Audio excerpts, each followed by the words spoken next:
బైరాగి రాతలు అని పేరు పెట్టడానికి రీజన్? బైరాగి రాతలు అనేది నాకు ఒక ఆయన ఇచ్చిన పేరు. అది రవీంద్రభారతి పోయింటి ఒకసారి. ఆడొక పెద్ద ఆయన నేను మాట్లాడుతుంటే విని బైరాయిలా మాట్లాడుతున్నావు అని అన్నాడు. ఈయన ఎందు నన్ను పిచ్చోడు అన్నాడు అని చెప్పేసి చాలాసేపు ఆలోచించిన. చాలాసేపు అయిన తర్వాత మాతో పాటు ఆయన లంచ్ కూర్చున్నాడు. మళ్ళీ అన్నాడు, ఈయనేంటి పదే పదే నన్ను పిచ్చోడు అంటున్నాడు, మేబీ నేను ఏమైనా తప్పుగా మాట్లాడుతున్నానా అని చెప్పేసి ఇంటికి వచ్చిన తర్వాత గూగుల్లో సెర్చ్ చేశాను అన్నట్టు. పేరు ఒకటి తెలిస్తే తలుచుకుంటే చాలా అంటారు కదా, అలా రాయడం స్టార్ట్ చేసినప్పుడు నాకు ఏం తెలియదు. అంతకన్నా ముందు దాన్ని ఏమంటారు, ఎథిస్ట్ అంటారుగా, అలా మనకి దేవుళ్ళు అంటే పెద్దగా నచ్చదు. మనం పర్మనెంట్ కాదు, కాకపోతే మనల్ని ఎవరైనా రేపు గుర్తుపెట్టుకుంటున్నారంటే మన పనులను బట్టి మనల్ని గుర్తుపెట్టుకుంటారని చెప్పి. సో అట్లాంటప్పుడు మనం చేసే పనులు పర్మనెంట్ కదా. మనం ఎంత దూరం నడిచామన్నది కాదు ప్రశాంత్, మన అడుగులు ఎంత మందికి స్ఫూర్తినిచ్చాయన్నది ఇంపార్టెంట్. ఇప్పుడు నేను కొండ చుట్టూ తిరిగాను అనడం ఎట్లుంటుంది, కొండ మధ్యలో దారి చేశాను అనడం ఎలా ఉంటుంది? కొండ చుట్టూ అందరూ తిరుగుతారు, కొండ చుట్టూ దూరం అవుతుందని మధ్యలో నుంచి దారి చేసేవాడు అంటే పాత్ క్రియేట్ చేయాలి. ఎవడో క్రియేట్ చేసిన పాత్రలో నేను నడవాలి అని అనుకోవడం మూర్ఖం. నీకంటూ సపరేట్ పాత్ ఉండాలి. నువ్వు వేసిన దారిలో నీ వెనకాల 10 మంది నడవాలి, అది మూర్ఖత్వమే. నేను వేసిన దారిలో నడవాలనుకోవడం కూడా. ఎందుకంటే వాడు ఇంకో పాత వేయాలనుకుంటాడు కదా. ఎవరి దారి వాళ్ళదే. నీ దారిలో ఎవరు రానవసరం లేదు, నువ్వెవరి దారిలో వెళ్ళాల్సిన అవసరం లేదు. బట్ నీకంటూ ఒకటి ఉండాలి అన్న కూడా మంచి మోటివేషనల్ స్పీచ్.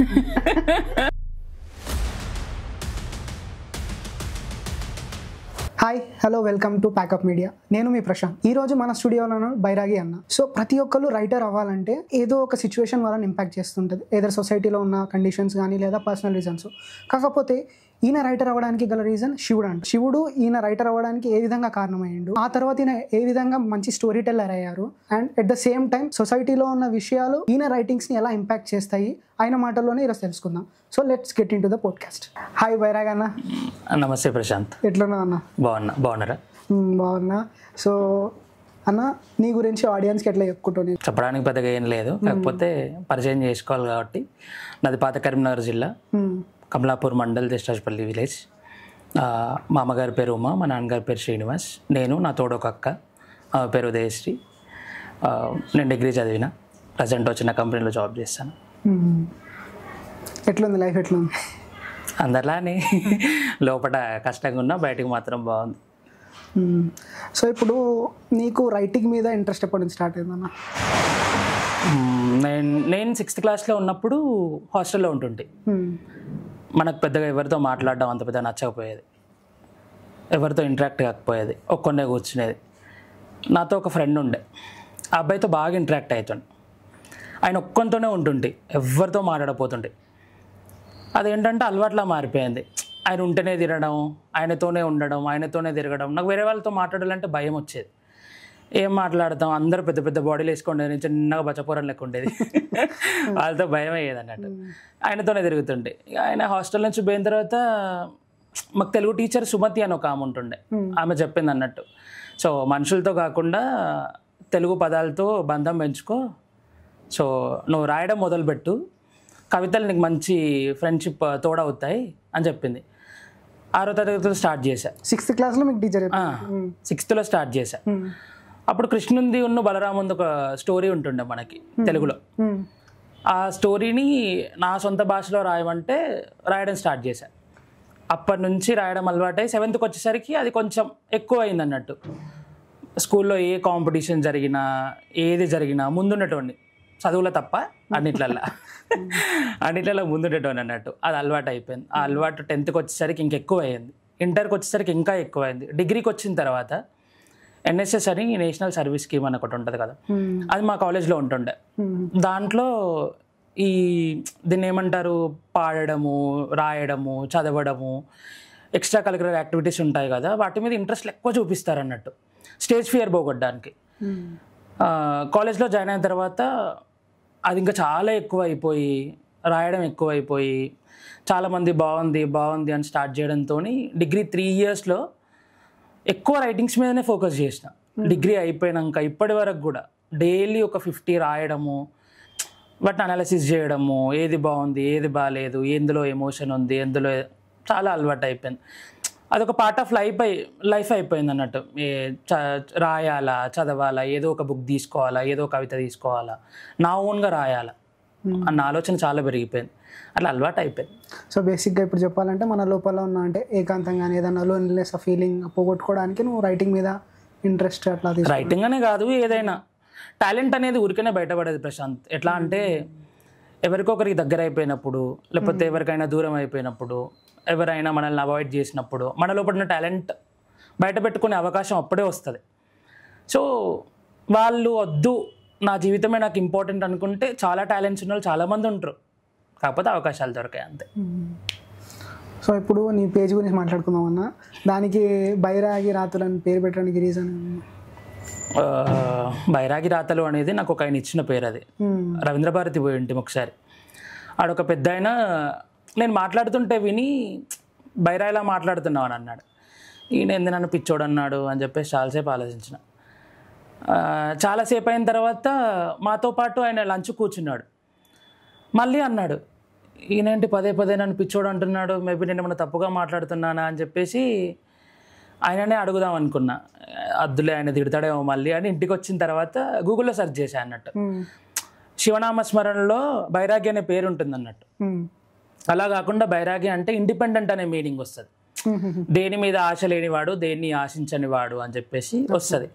ఇదేదో బాగుంది కదా అని చెప్పేసి అంతకుముందు ఉమా ఉమేష్ రైటింగ్స్ అని ఉంటుండే, మా అమ్మ పేరు నా పేరు ఉంటుండే.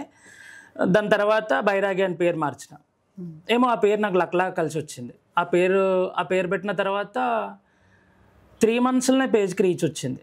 3.5 monthsలో రావడం స్టార్ట్ అయింది. లాస్ట్ 23 జూన్లో, జూన్ 1st అనుకుంటా, జూన్ 1స్ట్కి నా ఫాలోవర్స్ 730 followers. జూన్ 10కి వచ్చేసరికి 1000 followers అయ్యారు. జూన్ 31స్ట్కి 10K అయ్యారు 20 days స్పాన్లో.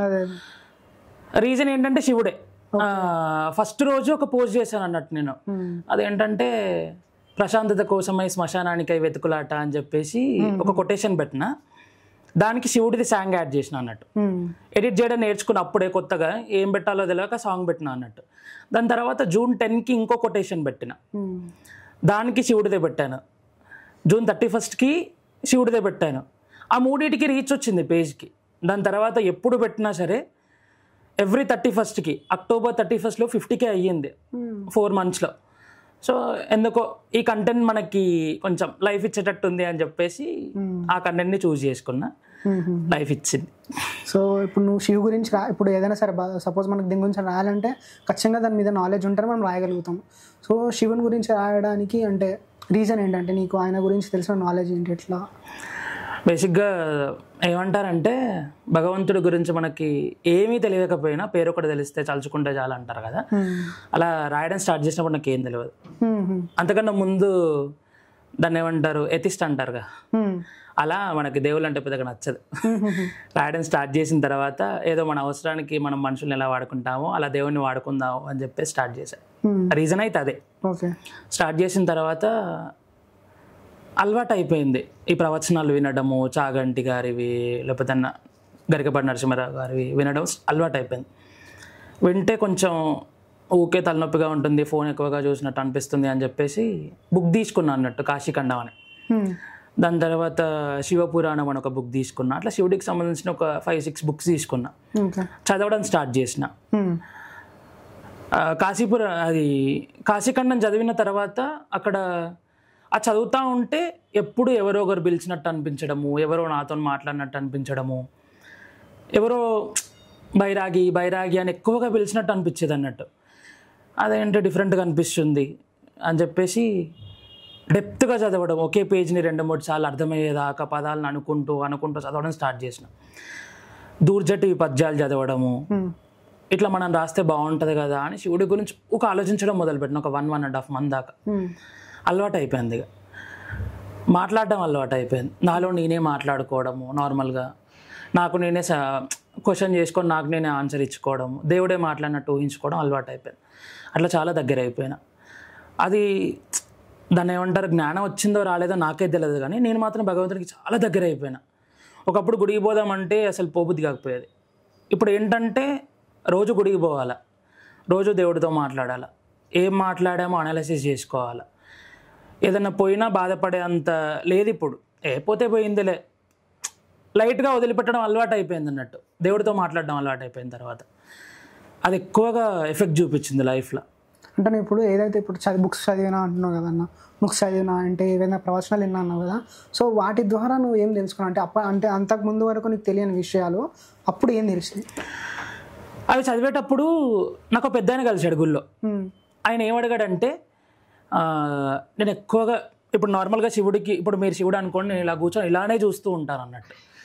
ఒక ఆయన ఏంటయ్యా అదే పదే పదే చూస్తున్నావు అని అంటే, ఏం లేదు నాకు ఎందుకు చూడాలనిపిస్తుంది అందుకే చూస్తా అని చెప్పేసి అంటే, సరే చూస్తున్నావు కదా శివలింగానికి అర్థం ఏంటి అని అడిగింది నన్ను.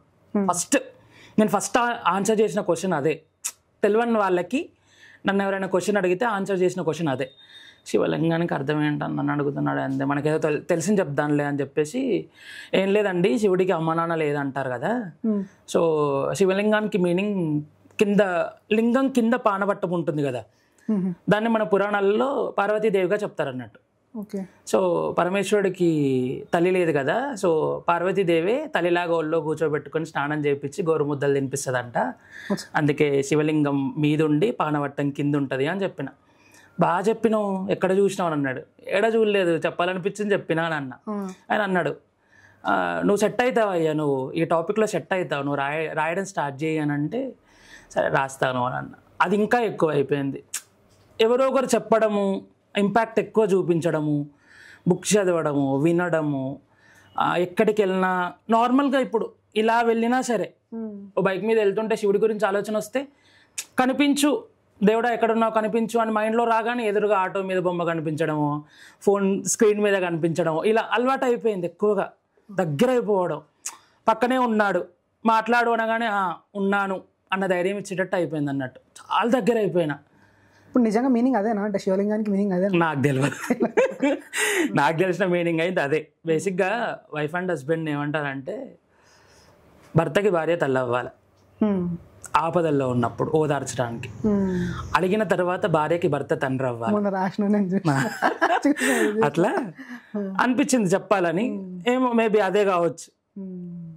అంటారు కదా శివుడాజ్ఞ లేనిదే చేయమైనా కొట్టదని, మేబీ ఆ అర్థం ఆయన నా నోటితో చెప్పించిండు. మళ్ళీ ఒకసారి డిస్టర్బ్ చేశాను. శివలింగం శివలింగం కాదు, అది ఇందాక భర్త భార్య చెప్పిన. అవును, బేసిక్గా ఏంటంటే తల్లిదండ్రులను వదిలిపెట్టొచ్చిన భార్యకి భర్తే ప్రపంచం.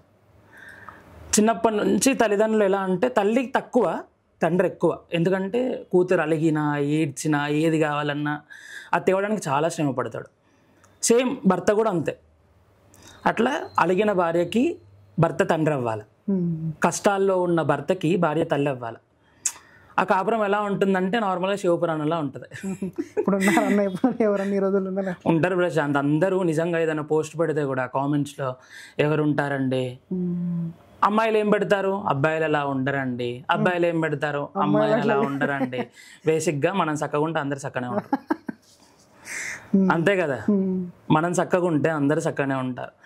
బేసిక్గా విడిపోయే వాళ్ళందరికీ ఒకటే రీజన్, అర్థం చేసుకోకపోవడం. ఓ పర్సన్ని మనం 100% అర్థం చేసుకుంటే ఎన్ని కష్టాలు వచ్చినా సరే పర్సనే ఇంపార్టెంట్ అనిపిస్తాడు, కష్టాలు అనిపించవు.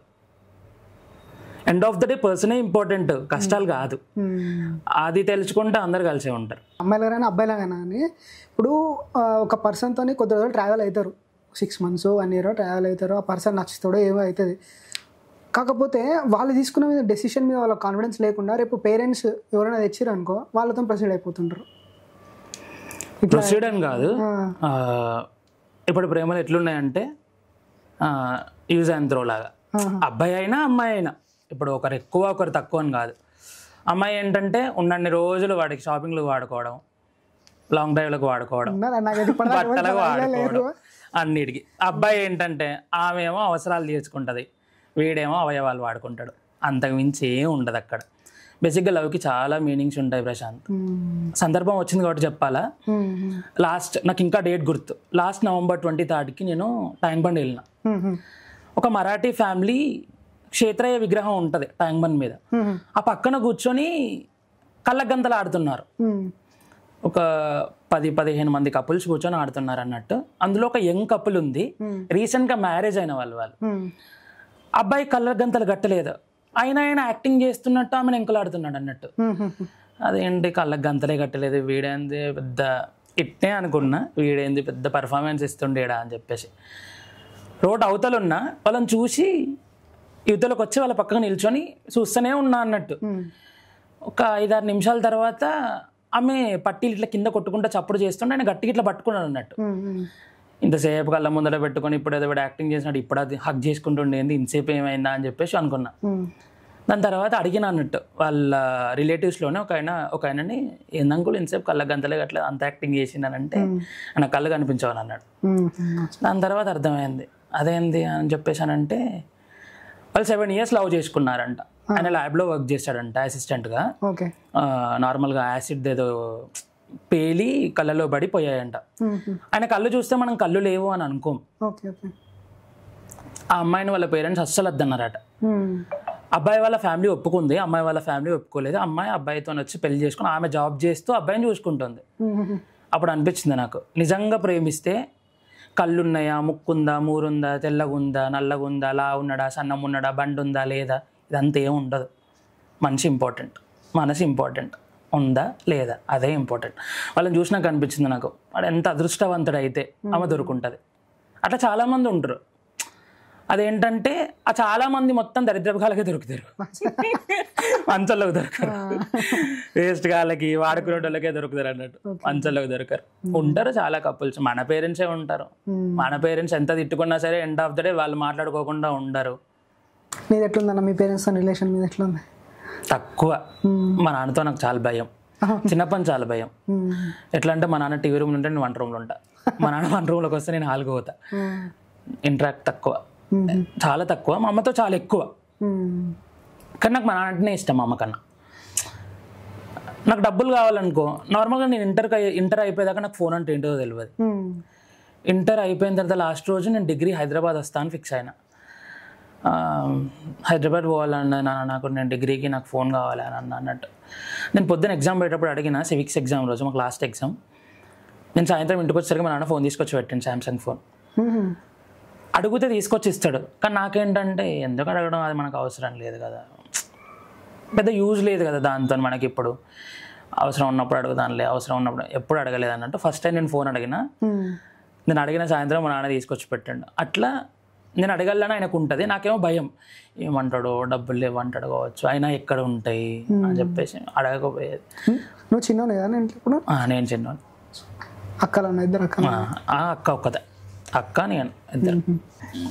ఇంతసేపు శివుని గురించి మాట్లాడుకున్నాం కదా, సో నువ్వు ఇన్ని రోజులు ఆయన గురించి బుక్స్ చదివినావు కదా, సో దాని ప్రకారం ఒక 2 questions అన్నా. ఒకటి లవ్ గురించి, అంటే ప్రేమ గురించి, అంటే నువ్వు ఆయన ద్వారా నేర్చుకుంది ఏంటి. ఇంకొకటి లైఫ్ గురించి. జీవితం అనేది పెద్ద సముద్రం లాంటిది. సముద్రంలో అలలు వచ్చి పోతాయి, మళ్ళీ వెనక్కి రావు. అలాగే లైఫ్లో కూడా ఎవరు వచ్చినా ఒకసారి వెళ్ళిపోతే మళ్ళీ వెనక్కి రారు.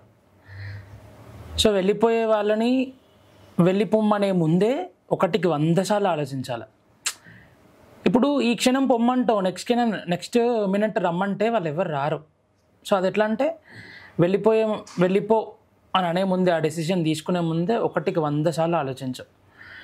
అప్పుడు లైఫ్ బాగుంటుంది. వాళ్ళు లేకపోయినా ఏం కాదు, నేను ఉండగలను అనే కాన్ఫిడెన్స్ నీకు రావాలి. అంతే తప్ప వెళ్ళిపోయిన తర్వాత బాధపడితే ఏమొస్తుంది, ఏం రాదు. అదొకటి. అండ్ ఇంకొకటి లవ్ గురించి అని అంటే ఎవరికైనా సరే మనం 100% ఇవ్వాలి. రిటర్న్ ఎక్స్పెక్ట్ చేయొద్దు ఎప్పుడు. ఇవ్వకపోవడం వాళ్ళ ఇష్టం. నిన్ను ఇవ్వమని వాళ్ళు అడగలే, నీ అంతటి నువ్వు ఇచ్చినావు. ఎవరికైనా సరే నువ్వు సంతోషంగా ఉండాలంటే నువ్వే ఇవ్వాలా, నువ్వే మాట్లాడాలా, నువ్వే మెసేజ్ చేయాలా, నువ్వే కాల్ చేయాలా. నీ సంతోషం కోసం నువ్వు చేస్తాను, నీ సంతోషం కోసం వాళ్ళు ఎందుకు మాట్లాడతారు? అంతే కదా, ఎక్స్పెక్టేషన్ ఉంటుంది. ఎందుకు ఉండాలా? వాళ్ళు ఏమన్నా మన తోడబుట్టిన వాళ్ళు అయితేనో, లేకపోతే మనతో చిన్నప్పటి నుంచి పెరిగిన వాళ్ళు అయితేనో, లేకపోతే మనతో లైఫ్ లాంగ్ ఉంటారు అనే నమ్మకం ఉంటేనో, గ్యారంటీ లేదు కదా. గ్యారంటీ ఉందా? దేని గ్యారంటీ లేదు కదా. కమిట్మెంట్ బట్టి ఉంటుంది కదా. కమిట్మెంట్ అనేది పెద్ద ట్రాష్ అనిపిస్తుంది నాకు. ఎవరు ఉండరు, నువ్వే ఉండాలి. ఎండ్ ఆఫ్ ద డే నువ్వే ఉండాలా, నువ్వే బాధపడాలా, నువ్వే ఏడవాలా, ప్రతిదాన్ని నువ్వే సాల్వ్ చేసుకోవాలా. అలాంటప్పుడు ఇంకొకరి మీద ఎక్స్పెక్టేషన్స్ దేనికి అవసరం లేదు. సో అన్న, ఇప్పుడు బేసిక్గా అయితే రాస్తున్నావు, బుక్స్ ఎట్లాంటి బుక్స్ చదువుతున్నావు? నేను నవలలు చదువుతా ఎక్కువ. ఎద్దనప్పుడు సులోచన రాణి గారివి, నార్మల్గా సినారే గారివి, ఆత్రేయ గారివి, సత్యనారాయణ గారివి ఎక్కువ వాళ్ళ బుక్స్ చదువుతా. కంటెంట్ ఎక్కువ ఉంటుంది, క్యారెక్టరైజేషన్ బాగుంటుంది. ఎన్జిఓ అనే ఆ నవల మొత్తం క్యారెక్టరైజేషన్ బాగుంటుంది. అంటే దేని బేస్ చేసుకొని నువ్వు సెలెక్ట్ చేసుకుంటే ఏదైనా బుక్ చదవాలంటే జోనర్ అంటే క్రైమా లేకపోతే కామెడీ అట్లా ఏమైనా జోనర్? స్టోరీ రైటర్ని బట్టి బేసిక్గా క్యారెక్టర్స్ని చూస్ చేసుకుంటా. ఈ క్యారెక్టర్కి ఇక్కడ పదాలు బాగున్నాయి, ఈ క్యారెక్టరైజేషన్ బాగుంది. ఇప్పుడు ఒక అమ్మాయి గురించి చెప్పాలంటే ఒకప్పుడైతే నార్మల్గా నేమ్స్ ఎలా ఉండేవి, కమల, విమల అట్లా ఉండేవి. ఆ నేమ్స్లో కొంచెం వైబ్రేషన్ ఉంటుంది. ఆ నేమ్స్లో ఉన్న క్యారెక్టర్స్ ఎట్లుంటారు, పొడుగు జుట్టు వేసుకొని, పెద్ద బొట్టు పెట్టుకొని, చిన్న కమ్మలు పెట్టుకొని, వన్ సైడ్ కొంగేసుకొని నిండుగా తయారై ఉంటారు. అప్పట్లో పాత స్టోరీస్లలో అది ఊహించుకుంటే మంచిగా అనిపిస్తుంది.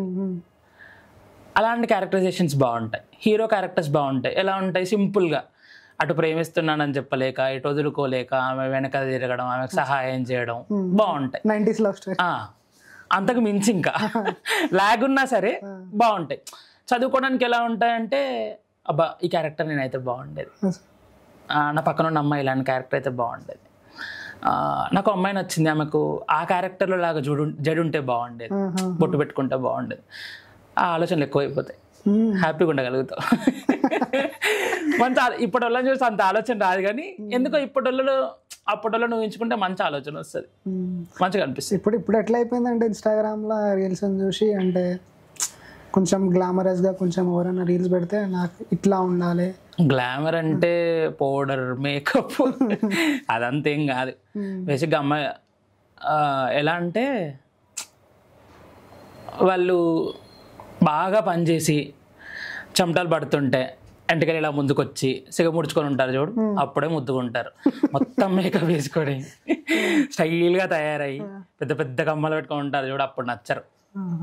బేసిక్గా బాయ్స్కి కావాల్సిన అమ్మాయిలు అలాంటి వాళ్ళే. అంత సీన్ లేదు ప్రశాంత్. ఏదో 5 నిమిషాలు అంటే సినిమాలో హీరోయిన్ని చూస్తే ఆ హీరోయిన్ బాగుంది అనిపిస్తుంది తప్ప ఆ తర్వాత ఆ క్యారెక్టర్లే నచ్చుతాయి. అదే మొన్న రీసెంట్గా మేము వచ్చింది కదా, నువ్వు హీరోయిన్ చూస్తావు, నేను హీరోయిన్ పక్కన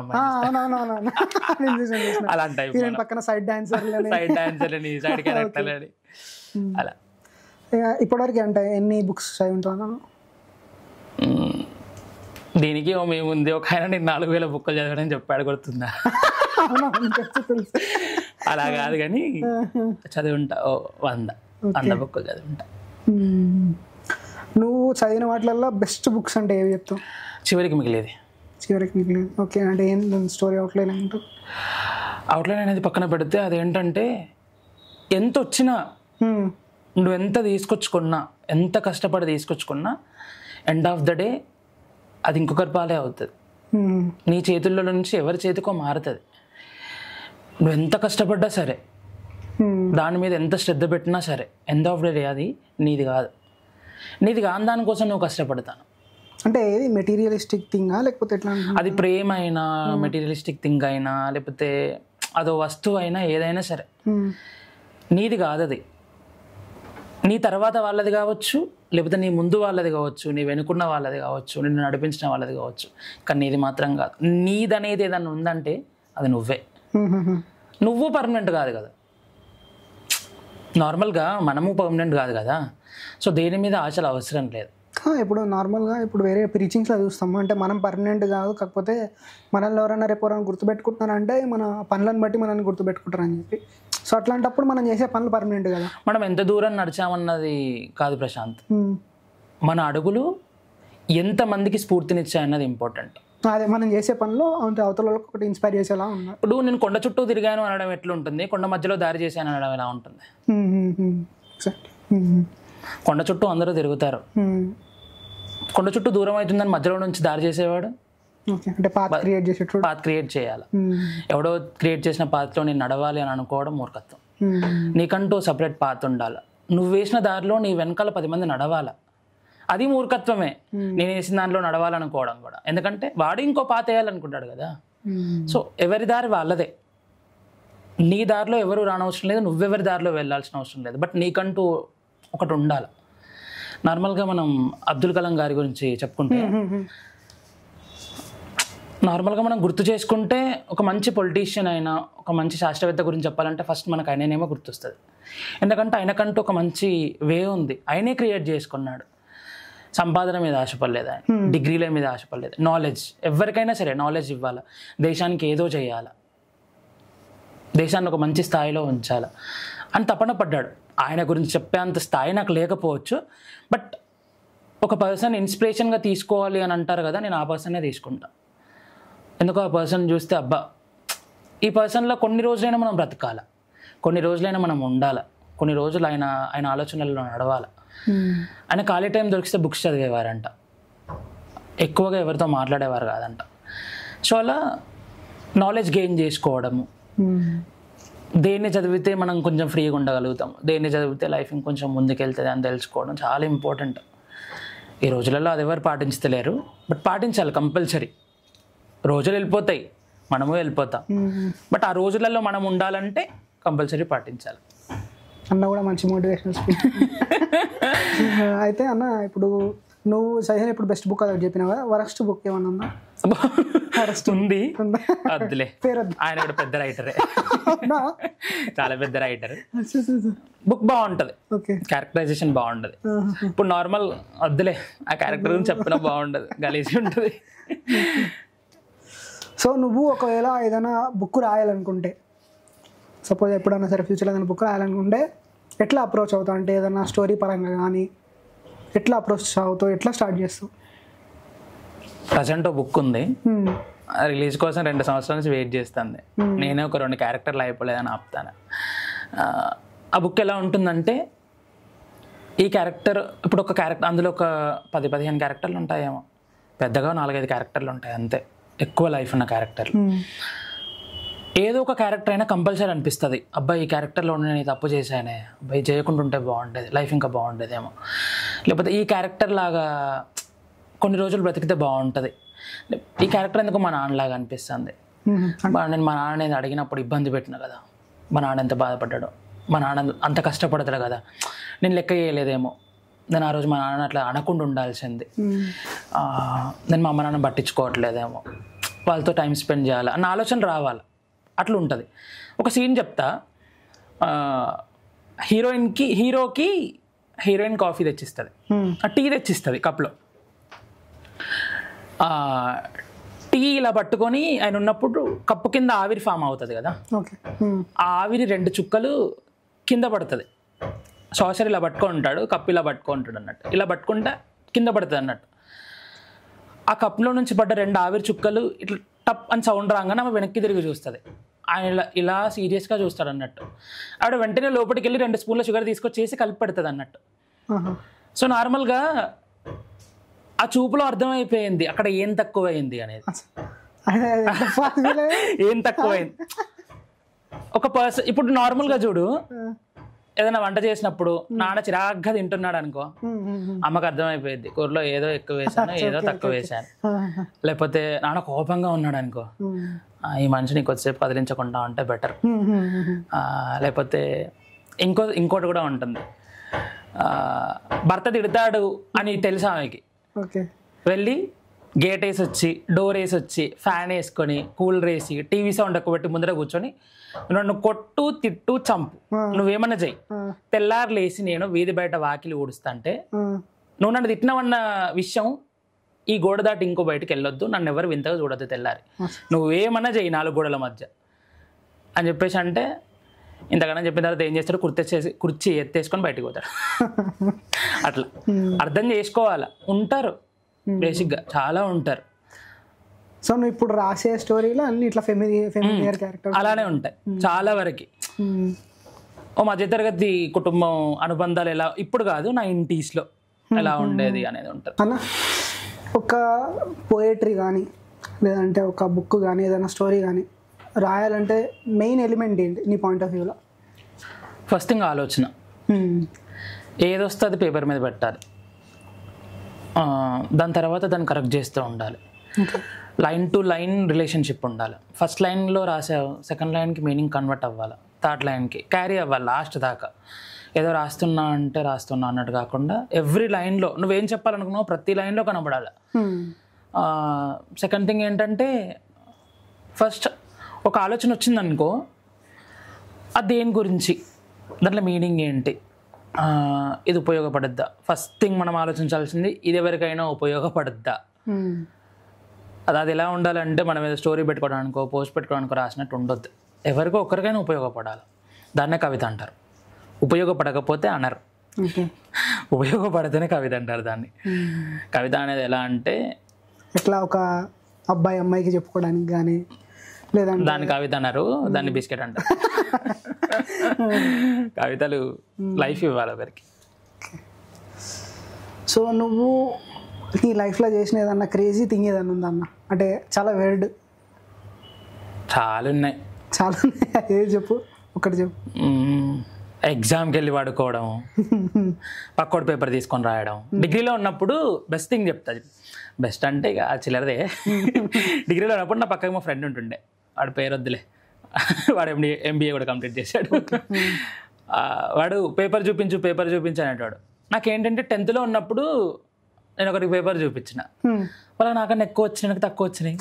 మస్తు బాధపడ్డా, నేను చూపించే రాస్తే వాళ్ళకి ఎక్కువ వచ్చినాయి, నాకు తక్కువ వచ్చినాయని. ఆ తర్వాత ఫిక్స్ అని ఎవరికి పేపర్ చూపించొద్దు, అవసరం ఉంటే రాసిస్తా పేపర్ కానీ నా పేపర్ ఇవ్వను అని. డిగ్రీలో ఏంటంటే వాడు అకౌంట్స్ నాది బీకామ్ బ్యాక్గ్రౌండ్ కదా, చూపించు అంటే లేదు, రాసి ఇవ్వమను, రాసిస్తా బుక్లెట్ తీసుకొని, నా పేపర్ మాత్రం చూపించాను అని తీసుకొని నా బుక్లెట్ వాడికి ఇచ్చి వాడి బుక్లెట్ నేను తీసుకొని రాసి ఇచ్చాను. దరిద్రం ఏంటంటే వాడికి 10కి 10 వచ్చాయి, అందులో నాకు 7 వచ్చాయి. ఎందుకంటే అంతే. అంటే రెండు మ్యాటర్స్ ఏమే కదన్నా. మన దాంట్లో రాసినప్పుడు ఎలా ఉంటుందంటే కంప్లీట్ చేయాలి. పక్క వాళ్ళ దాంట్లో ఏంటంటే అది రివైజింగ్ లాగా ఉంటుంది కదా, ఆల్రెడీ ఒకసారి రాసాము, ఇప్పుడు ఏం చేస్తాం, ఇంకా ఎక్కువ కలుపుతాం దాంట్లో. ఎప్పుడు దొరికిపోలే. ఒకసారి దొరికిపోయే టైంకి చిట్టి నమిలి మింగేసిన. సో నీ లైఫ్లో నువ్వు రిసీవ్ చేసుకున్న బెస్ట్ అడ్వైజ్ ఉంది.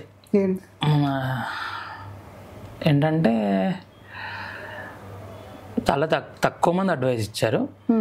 అందులో ఒకరు ఇచ్చారు నాకేంటంటే, లైఫ్ ఎప్పుడు ఒకలాగా ఉండదు, డే బై డే మారుతూ ఉంటుంది, లైఫ్ మాత్రమే మారుతుంది, నువ్వు కాదు. సో నిన్న హ్యాపీనెస్ ఉందనుకో అది వాటి దాకా క్యారీ చేయి, నిన్న బాధ ఉందనుకో అది నిన్నే వదిలే. రేపు నేను నడిపిస్తుంది అనేదైనా ఉంది అని అంటే దాన్ని జీవితాంతం క్యారీ చేయి. ఈ రోజుతోనే నేను చంపేస్తుంది అని అంటే దాన్ని అక్కడే వదిలే.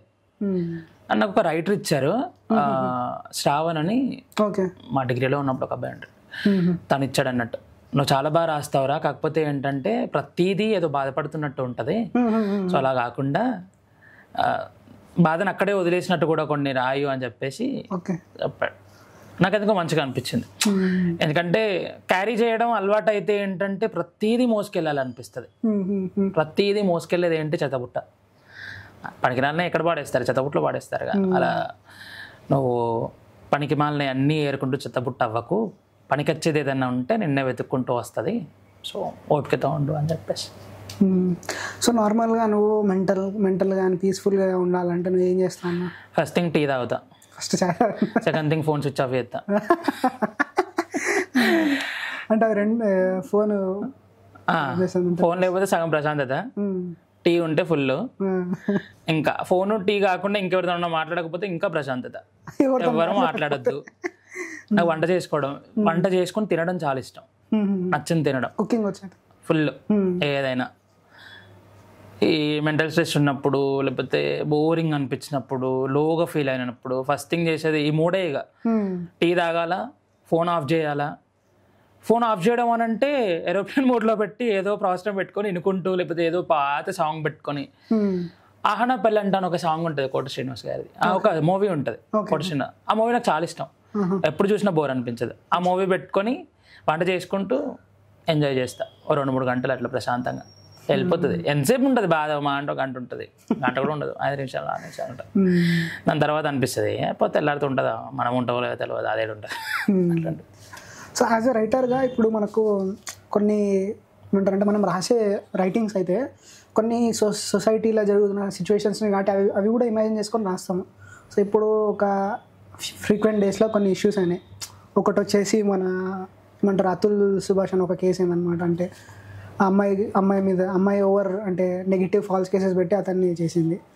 సో ఇంకొకటి సేమ్ రీసెంట్గా ఒక మూవీ యాక్టర్ ఏమంటారు, అతను అన్ఎక్స్పెక్టెడ్గా థియేటర్కి వెళ్ళేసరికి అక్కడ స్టాంపేడ్లో ఆడియన్స్ ఇద్దరు చనిపోయారు. సో ఇట్లాంటి వాటి మీద నువ్వు ఒకవేళ రాయాలని అనుకుంటే ఎట్లా రాస్తావు? రాయడం పక్కన పెడితే దాని మీద నా ఉద్దేశం చెప్తా. బేసిక్గా ఫస్ట్ థింగ్ అటుల్ది ఆయనది. అదేంటంటే సొసైటీ ఏంటంటే ప్రతిసారి మగాన్నే దోషిగా చూపిస్తుంది, ఆడవాళ్ళు చేసేది చూపించదు. మగాడు మాత్రమే దోషి ఉంటాడా? ఏదైనా తప్పు జరిగింది అని అంటే మగాడిది ఎంత తప్పు ఉంటుందో ఆడవాళ్ళది కూడా అంతే తప్పు ఉంటుంది. మగాడిదే ఎక్కువ ఉంటుంది, ఆడవాళ్ళ తక్కువ కొన్ని సిచ్యువేషన్స్లో ఉంటాయి. అలా అని ప్రతి దాంట్లో మగవాడిదే ఎక్కువ ఉంటుందా? ఆడవాళ్ళది కూడా ఉండొచ్చు. ఆయన ఎవరికి చెప్పుకోలేక చచ్చిపోయిండు. రీజన్ ఏంటంటే గవర్నమెంట్ హెల్ప్ చేయలేకపోయింది, పోలీస్ వాళ్ళు హెల్ప్ చేయలేకపోయారు, చుట్టూ ఉన్న వాళ్ళు ఎవరు పట్టించుకోలేదు. ఎవరికి చెప్పుకుంటాడు? చెప్పుకునే అవకాశం రాలేదు ఎక్కడ. చెప్పుకుందామన్నా చుట్టూ ఉన్న వాళ్ళందరూ డబ్బుతో పోల్చుతున్నారు కదా. ఇంత ఇవ్వు వదిలేస్తారు, అంత ఇవ్వు వదిలేస్తారు, లేకపోతే ఇంత పే చేయి మేమే మాట్లాడతాం. బేసిక్గా ఇది ఎక్కువ అయిపోయింది అన్నట్టు. డబ్బు ఉండాలి దేనికైనా సరే. నువ్వు చావాలన్నా డబ్బు ఉండాలి, బ్రతకాలన్నా డబ్బు ఉండాలి, పేరు రావాలన్నా డబ్బు ఉండాలి, పేరు పోవాలన్నా డబ్బు ఉండాలి, ఇంకొకరి పేరు తీసేయాలన్నా డబ్బు ఉండాలి. అలా ప్రతి దాంట్లో బాయ్నే దోషిగా చేస్తున్నారు. అది కరెక్ట్ కాదు. అమ్మాయిది కూడా తప్పు ఉంటుంది. అమ్మాయిని కూడా చూపించండి. రేప్ చేసిన అబ్బాయిల ఫోటోలు వేస్తారుగా, ఆడో మనిషి చచ్చిపోయాడుగా, మరి ఆమెది కూడా ఫొటోస్ వేయండి, ఆమెది వీడియోస్ పెట్టండి. ఆయన కూడా న్యాయం జరగాలి కదా. సొసైటీ చాలా ఎలా అంటే మన చుట్టూ ఉన్న వాళ్ళు కూడా ఎవరైనా అమ్మాయి తప్పు చేసింది అనుకో, ఫోన్లే వదిలేసే అమ్మాయి కదా అంటారు. అంటే భయపడతాం అన్నీ, మరి అన్ననికి కూడా భయపడతాం. ఎందుకు భయపడాలా? వాళ్ళే ఈక్వాలిటీ అంటారు కదా. Sensitive issues. సెన్సిటివ్ ఏముంది? వాళ్ళు అంటారుగా మేము ఎందులో తక్కువ అండి, మేము పీరియడ్స్ నొప్పిని మీరు భరించగలుగుతారా, మేము ఎందులో తక్కువ అంటారు. మరి ఎందులో తక్కువ లేనప్పుడు కేసెస్ విషయంలో కూడా మీరు కూడా కలిసే పోరాడండి. మరి ఆవిడ వాళ్ళ భర్తను చంపింది కదా, మరి మీరు ఎందులో తక్కువ కాదు కదా. ఈక్వాలిటీ కోసం అయితే బస్సుల సీట్ల దగ్గర పెద్ద పెద్ద కొటేషన్స్ రాసి పెడతారు కదా, స్త్రీకి కేటాయించిన సీట్లు స్త్రీలనే కూర్చొనిద్దాం, మనం టికెట్లు తీసుకొని కూడా నిల్చోవాలి. ఇట్లా ఏమనలేం, ఏమంటాం? సెన్సిటివ్ విషయాలు ఏం లేవు. సెన్సిటివ్ అంటే ఎక్కడ అంటే సపోజ్ అన్న ఇప్పుడు నువ్వు రోడ్డు మీద పోతుంటే సపోజ్ అవతల ఎవరైనా ఒక అమ్మాయి వచ్చింది అనుకో, గుద్దిను. బట్ మనం ఆ పాయింట్ ఏం చేస్తామంటే అమ్మాయి కాదని చెప్పి మనం ఏమనలేం. ఏమంటాం ప్రశాంత్? మొన్న ఉప్పల్ ఎక్స్ రోడ్ దగ్గర యూటర్న్ తీసుకుంటా అంటే ఇట్ సైడ్ లైట్ ఆన్ చేసి ఇట్ సైడ్ పోతుంది, నన్నే గుద్దింది. మీనింగ్ తెలియదా లైట్ కంటది? నన్ను అంటారు మేడం మీరు అటు సైడ్ వేసి ఇటు సైడ్ వస్తారంటే, దమాకుందా నీకు? అటేసి అటే పోవాలని రూల్ ఉందా అంటది. అట్లుంటారు. మనం ఏమనలేం. వాళ్ళే గుద్దుతారు, వాళ్ళే తిడతారు, వాళ్ళే 2 బ్రేక్లు ఇచ్చిల్లు కదా, 2 కాళ్ళ కింద పెట్టిపోతారు. ఇదేంది? వాళ్ళే గుద్దుతారు, మనల్ని తిడతారు. ఇంకా అక్కడ 10 మంది ఆయిల్. ఏమైంది మేడం నన్ను ఎవరు అడుగుతలేడు. ఆమె తిడితేనే ఉన్నది. అన్న అట్లా ఇటేసి ఇటు వచ్చిందన్న అంటే ఫోన్లే వదిలేయట. ఆమె తిడతా అంటే ఆగమని కూడా ఎవడు అంటలేడు. అంటే బేసిక్ ఎవరు అనలేం జనరల్గా. అందరికి మనం అట్లా మైండ్ సెట్ మనది అట్లా ఫామ్ అయిపోయింది. ఏం చేస్తాం? మైండ్ సెట్ కాదు ప్రశాంత్, అది కామన్ అయిపోయింది అంటారు కానీ అది కామన్ కాదు. బాయ్కి ఎమోషన్స్ ఉంటాయి, చెప్పుకోలేకపోతాడు. గర్ల్కి మాత్రమే కాదు, అంతే కదా. అమ్మ ప్రేమ చూపిస్తుంది, నాన్న చూపించుకోలేడు, అంతే తేడా. మరి ఇద్దరు ఈక్వలే కదా, మరి ఇదెందుకు కాదు? అన్నీ అంతే. ఇంకోటి హీరోది అన్నావు కదా, అది హీరో తప్పేం లేదు నన్ను అడిగితే, సీరియస్లీ. ఈ ఫ్యాన్స్ అని పోతారు చూడు సన్నాసులు, వాళ్ళది తప్పు. బేసిక్గా పెద్ద పెద్ద హీరోస్ని ఫ్యాన్స్ అంటారు. ఎందుకు? మనం టికెట్ కొనకపోతే ఆయన హీరో అవుతాడా? మనం టికెట్ కొనకపోతే ఆయన సినిమా నడుసిద్దా? ఆయనకు ఆస్తులు వస్తాయా, కార్లు వస్తాయా? మొన్న 18 years అబ్బాయి గుకేష్ అని చెస్లో వరల్డ్ ఛాంపియన్ అయ్యాడు, గ్రాండ్ మాస్టర్. ఆయన ర్యాలీకి 10 మంది కూడా లేరు. బిగ్ బాస్ అడ్డ ఆ కప్పు గెలిచాడు, వాడు చుట్టూ 1000 మంది. ఏం చేశాడు దేశానికి?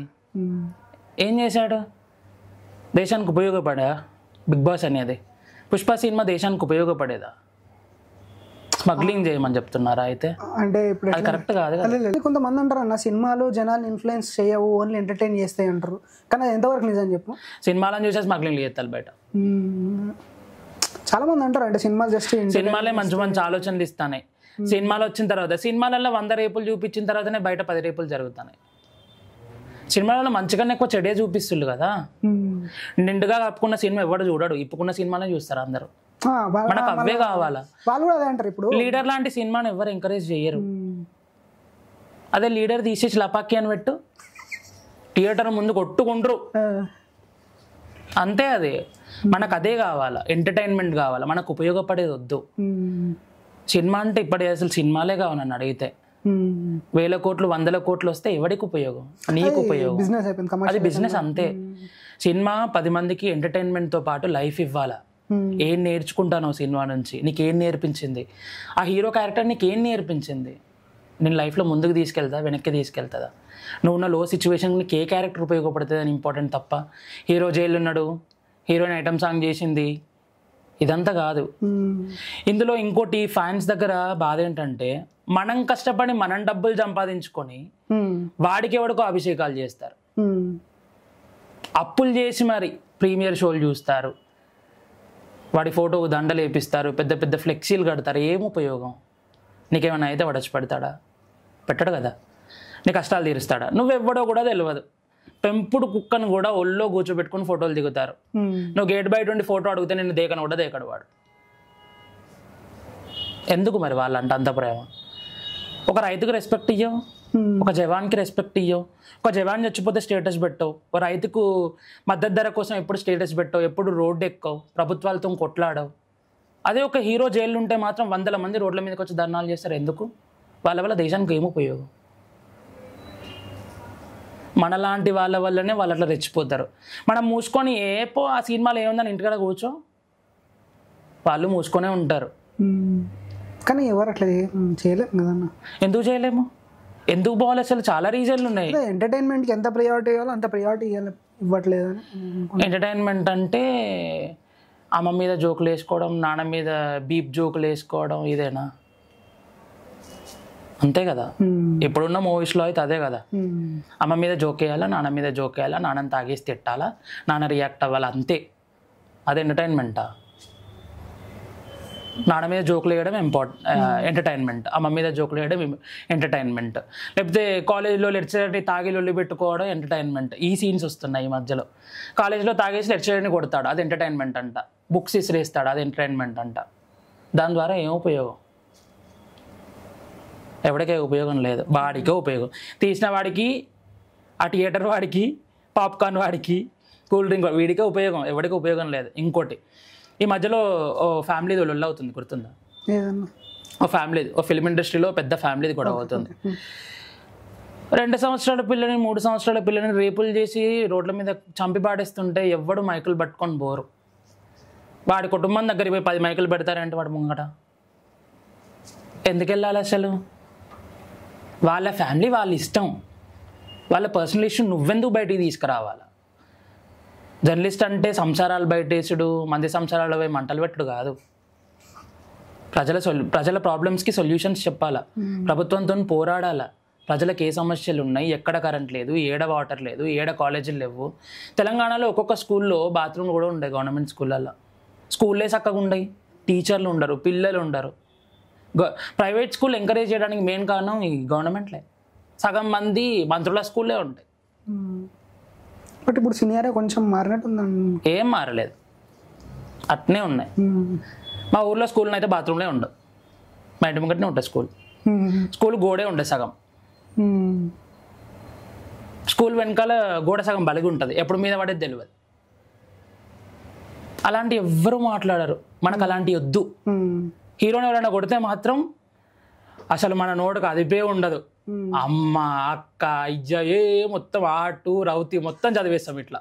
అది ఏదో సైకాలజీలో నేను రీసెంట్గా చూసినాను, అదేదో ఫ్యానోటోమీ ఏదో ఉంటుందంట. అంటే ఎవరెవరినో ఒక్కోళ్ళని, హీరోని కానీ ఎవరన్నా హీరోయిన్ని కానీ, హీరోని అంటే సెలబ్రిటీని వాళ్ళే ఏదో ఒక దేవునిలాగా ఈక్వల్ చేసుకొని, అది కూడా ఒక సైకలాజికల్ ప్రాబ్లం అంట. అది కూడా రోగమేనా? ఇప్పుడు సైకలాజికల్ ప్రాబ్లం అంట. రోగుల్ని మనం బాగా చేయాలి. అదే అంటే దాన్ని వాళ్ళు ఎందుకు, హీరోలో కూడా మంచి చేసే వాళ్ళు ఉన్నారు, అందరూ చెడ్డవాళ్ళని ఏం లేదు, మంచి చేసే వాళ్ళు ఉన్నారు. చిరంజీవి గారు ఉన్నారు, నార్మల్గా బ్లడ్ బ్యాంక్ నడుపుతున్నారు. బాలయ్య బాబు గారు ఉన్నారు, నార్మల్గా బసవతారకం హాస్పిటల్ ఉంది. మహేష్ బాబు గారు హార్ట్ ఆపరేషన్. ఆ హీరోని చూసి ఆ మంచి క్వాలిటీ నువ్వు తీసుకుని, అబ్బా నేను ఇలా ఎదిగి ఇలా ఒకరికి చెయ్యాలనేది రావాలి తప్ప, ఆ హీరోలో స్మగ్లింగ్ చేశారు, నేను స్మగ్లింగ్ చేస్తాను, ఆ సినిమాలో పోలీస్ని కొట్టాడు, నేను కొడతాను, వాడు తాగుపోతాడు, నేను తాగుపోతాను. మనం నేర్చుకుంటుంది ఇవే. మనం మంచి చూపిస్తే ఎంకరేజ్ చెయ్యం, మనకు చెడే కావాలి. మనకు జై భీమ్ లాంటి సినిమాలు నచ్చవు. ఐటమ్ సాంగ్లు ఉండాలి, 4-5 సార్లు ఈలలు వేయాలి, అలాంటి సినిమాలు నచ్చుతాయి. సో ఓవరాల్గా అన్న ఇప్పుడు ఒకవేళ యంగ్ రైటర్స్కి ఎవరైనా రాయాలనుకుంటున్న వాళ్ళకి నువ్వు ఇచ్చే సజెషన్స్? రాయాలి అన్న ఆలోచన వచ్చినప్పుడు రాయడం స్టార్ట్ చేయాలి. ఎంతవరకు బాగుంటుంది బాగాలేదు అనేది పక్కన పెడితే ఫస్ట్ నీకు రాయడం రావాలా, అలవాటు అవ్వాలా. ఒక 100 రాసిన తర్వాతను, 200 రాసిన తర్వాతను, ఒక 1000 రాసిన తర్వాతను ప్రతి ఆలోచన రాయాలనిపిస్తుంది. ప్రతి ఆలోచన రాయాలనిపిస్తుంది. ఆలోచనే మూలం అంటారు కదా, ఆలోచనే అన్నిటికీ మూలం అంటారు కదా, అలాగే కవిత్వానికి కూడా ఆలోచనే మూలం. నువ్వు ఎంత ఆలోచిస్తావో అంత పదునుగా వస్తాయి నీ థాట్స్. ఒక టాపిక్ తీసుకో, ఏదో ఒక టాపిక్ తీసుకొని ఆ టాపిక్ మీద ఇంకెవరో రాసింది ఉంటారు కదా, దాన్ని చదువు, దాన్ని నీ ఓన్ రిఫరెన్స్ మీద నువ్వు రాయి. నువ్వు ఎట్లా రాస్తావు దాన్ని నీది పోల్చుకో. నీది బాగుంది అని నీకు అనిపించేదాకా రాయి. ఈ క్యారెక్టర్ని ఈయన బాగా రాయలే, నేనే బాగా రాస్తా అని నీకు అనిపించాలి. అప్పటిదాకా రాస్తూనే ఉండు. ఎప్పుడైతే బాగుందని అనిపిస్తుందో అప్పుడు ఫిక్స్ గా నేను రైటర్ని అని, అంతే. అది ఇంకోటి ప్రతి రైటర్కి ఉంటుంది. ఎవరిదైనా బుక్ తీసుకొచ్చేది బాగుందా సార్ అంటే నేనైతే బాగా రాసేవాడిని అన్న ఫీల్ ఉంటుంది. వాళ్ళది బాగుంది అని మనం ఒప్పుకోం, ఎందుకంటే మనము ఆ కోవకు చెందిన వాళ్ళమే కదా. నేను బాగా రాస్తా అని అంటాం కానీ వాళ్ళది బాగుందని మనం అట్లా అయితే అప్రిషియేట్ చేయగలగాలి, రాసింది కూడా చెయ్యాలా, చేస్తేనే కదా. ఇప్పుడు ఆ బుక్ బాగుందండి, అందులో చూసి నేను ఇన్స్పైర్ అయ్యాను అని అంటే ఆ బుక్ ఇంకొకటి చదివి ఇంకొకటి కూడా ఇన్స్పైర్ అవుతాడు. అప్రిసియేషన్ ఉండాలి కంపల్సరీ. ఇది బాగుంది అని చెప్పినప్పుడే. నార్మల్గా మనం ఇంట్లో అన్నం తిన్నప్పుడు అమ్మ కూర బాగుంది అని అంటే ఇంకొంచెం ఏనా అని అంటారు. సో అట్లా బాగుంది అని చెప్పాలా, ఎంకరేజ్మెంట్ వస్తుంది. అది కొంచెం బాగాలేకపోయినా అటు ఇటు ఉన్నా సరే బాగుందని అంటే అబ్బా బాగుంది అన్నాడు, ఇంకోటి రాయాలన్న థాట్ వస్తుంది. అదే నువ్వు స్టార్టింగే బాగాలేదు అన్నావు అనుకో, నాకు రాదులే అని వదిలేస్తాడు. దేనికైనా సరే అప్రిసియేషన్ ఉండాలి కంపల్సరీ. అప్పుడే వాళ్ళు ఇంకో మెట్టు ముందుకెళ్ళగలుగుతారు. అంతే తప్ప ముందుకెళ్ళేవాడిని అంగి పట్టుకొని వెనక్కి వెళ్ళానంటే లేదు నీకు చేత కాదన్నావు అనుకో, వాడు ఆడే ఆగిపోతాడు. ఓకే, ఫ్యూచర్లో ఏమైనా బుక్స్ ప్లాన్ చేస్తున్నాను? ఇంకా మళ్ళీ చేస్తున్నా, నేను ప్లాన్ చేస్తున్నా, ఆగిపోతున్నాయి. ఓకే, థ్యాంక్స్ అన్న. Thank you so much. Valuable time ఇక్కడికి వచ్చినందుకు. Thank you Prashanth, thank you.